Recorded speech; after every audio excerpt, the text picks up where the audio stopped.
कि परदेसी मेरे यारा लौट के आना, कि मुझे याद रखना कहीं भूल न जाना। परदेसी परदेसी जाना नहीं, मुझे छोड़ के हर पल मेरी याद तुम्हें तड़पाएगी, मैं जागूंगा नींद तुम्हें न आएगी। हर पल मेरी याद तुम्हें तड़पाएगी, मैं जागूंगा नींद तुम्हें न आएगी। छोड़ के ऐसे हाल में जो तुम जाओगे, सच कहता हूँ जान बहुत पछताओगे। परदेसी मेरे यारा वादा निभाना, मुझे याद रखना कहीं भूल न जाना। परदेसी परदेसी जाना नहीं, मुझे छोड़। प्रिंस जी इसी में अपना वो भी लाइन गाओ जो मुझे बहुत पसंद है। कहवा पहिले बोलू कोई प्यार करत बाटे,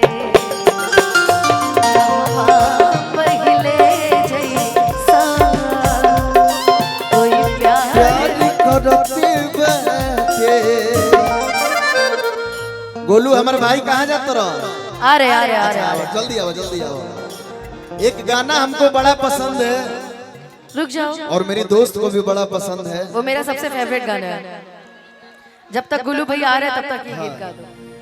ये गीत सच में इतना सुंदर बा कि हम तो कई मंच पे गईबो करीला, कहबो करीला कि हमर भाई हमर दोस्त विकास के गाना है। और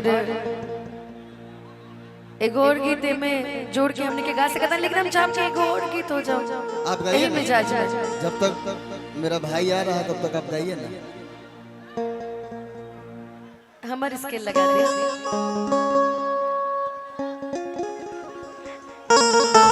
उहे सुना दा।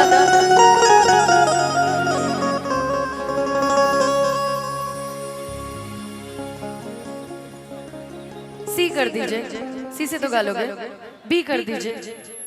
हाँ मेरा दोस्त गाएगा।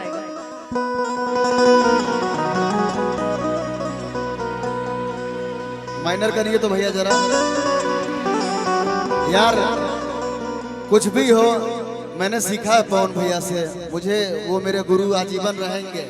ठीक है, मैं उनके साथ रहा हूँ क्या, मैं तो रहता ही हूँ। आओ भाई, तो ऐसा नहीं है, उनका भी इस मंच पे मैं गाना गाना चाहता हूँ। यार भैया कोडवा दिया था ना।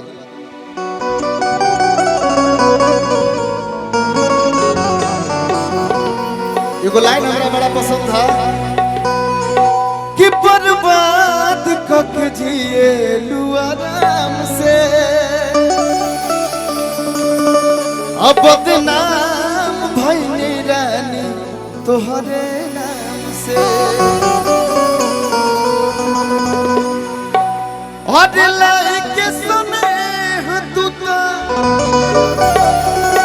कि चले गइलू जब से। अरे है सूरज के घाम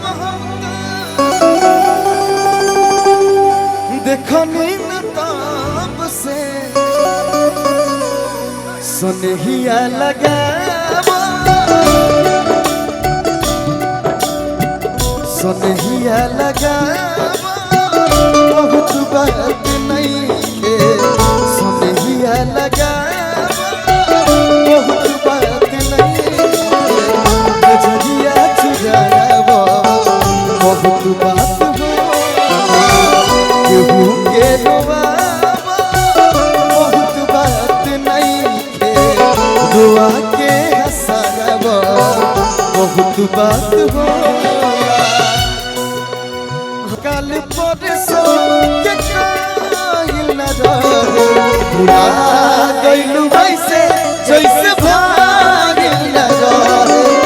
प्यार कल परसों के काहिल न रहे, भुला गइलू वैसे जैसे भागिल न रहे। नजरिया चुरावा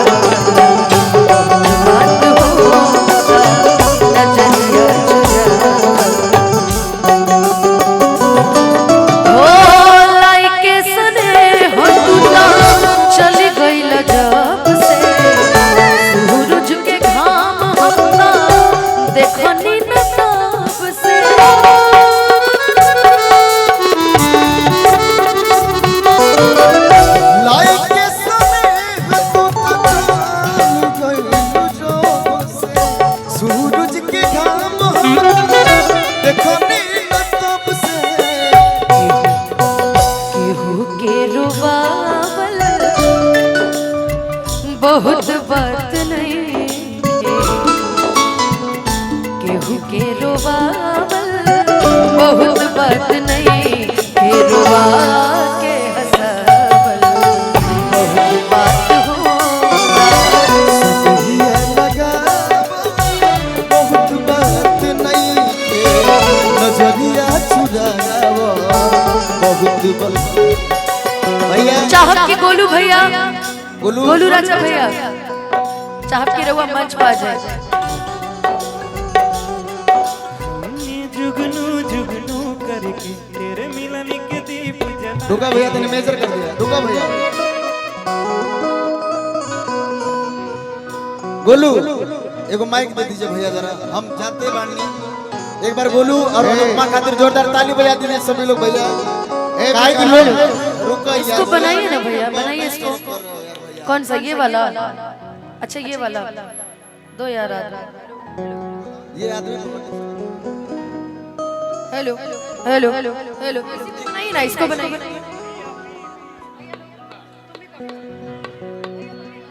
अनुपमा जी, hello hello hello hello Anupama जी, हेलो हेलो, एक सेकंड। ई मंच के बेताज बादशाह जकरा के जानल जाला गोलू राजा,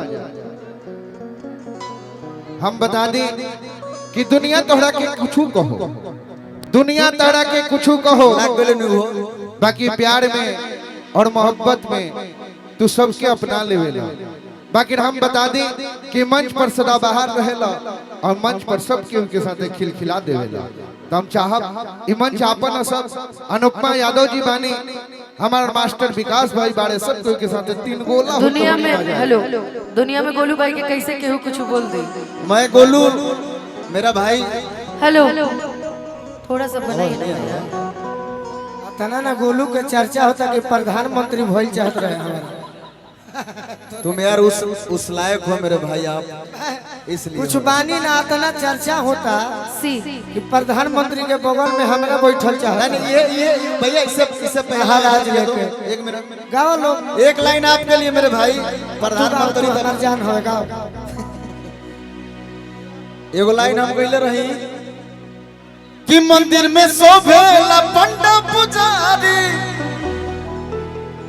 और मंदिर में शोभेला आकी पंडा पुजारी।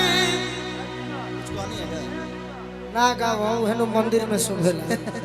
हर शोभे के बारी दुआरी में, अनुपमा हर शोभे के बारी दुआरी में। एगो लास्ट लाइन, अरे मर्दा मनैया, अरे मर्दा मनैया सीमा पर शोभे हौ मौगा मरद ससुर, मर्दा मनैया सीमा पर शोभे मौगा मरद ससुर। बस आता ठीक बा। हम एगो हिंट देनी है अपना भाई खातिर, क्योंकि मेरे सामने तुमको कोई बोलेगा तो मुझे बर्दाश्त नहीं होगा। हम ना बोलना चाहते नहीं, यही मंच से पिछला बार बोलते रही तो अपना पवन भैया से बहुत डांट मिला नहीं, जीवन में हम ना बोलो केहू खातिर। और मेरे भाई के लिए एक बार जोरदार चारों तरफ से ताली बजाइए गोलू राजा और अनुपमा यादव के लिए। कितना माइक लेके गाँव में, ऑलरेडी मेरे हाथ में है।